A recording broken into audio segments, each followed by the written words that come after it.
Outlook 2007 offers me a variety of ways to share my calendar information with nearly anyone. When I go to my Outlook calendar, the navigation pane offers me 3 quick ways to share my calendar: through my organization's Exchange server, by email, or by publishing my calendar information on Microsoft Office Online.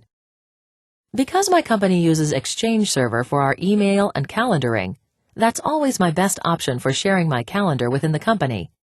When I click Share My Calendar, the window that appears is very similar to an email message, but with a few added options.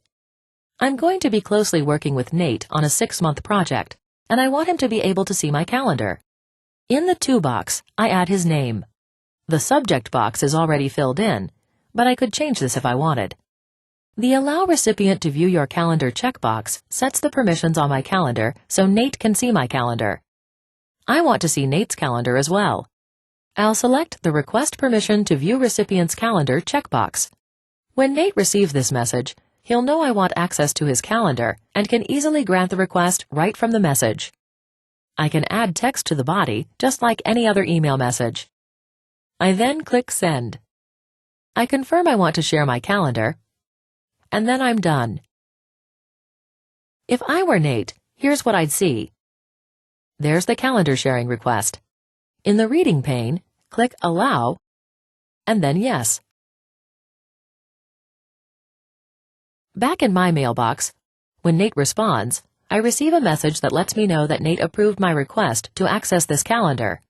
I can now open his calendar in Outlook, just as he can open mine. Nate's calendar appears side by side by default, and I can turn his calendar on or off as I need to. This is great for working with someone inside my company. However, I also need a way to work with outside vendors. This isn't a problem, because there's a quick way to send a snapshot of my calendar to anyone who has an email address.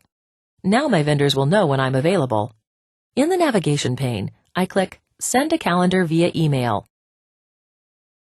I can choose the date range and amount of detail that I want to share.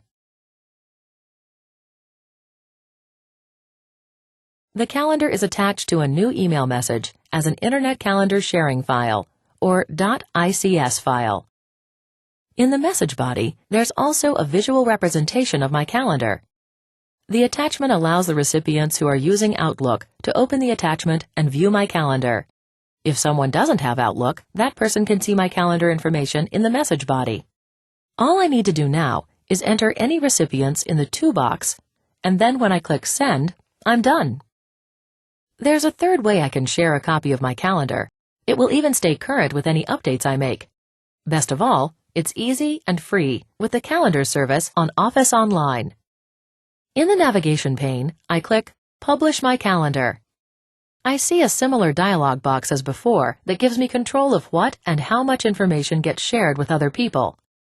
I can specify how many days are shared and how much detail others can see about items on my calendar. And I can restrict the access to only the people I want. I click OK when I'm done. That was easy, and now I can let people know I've published my calendar. In the To box, I add who I want to share my calendar with. I can also add a short message. After I click Send, I'm done. Calendar sharing is just another way Outlook 2007 helps me collaborate with people both inside and outside of my organization.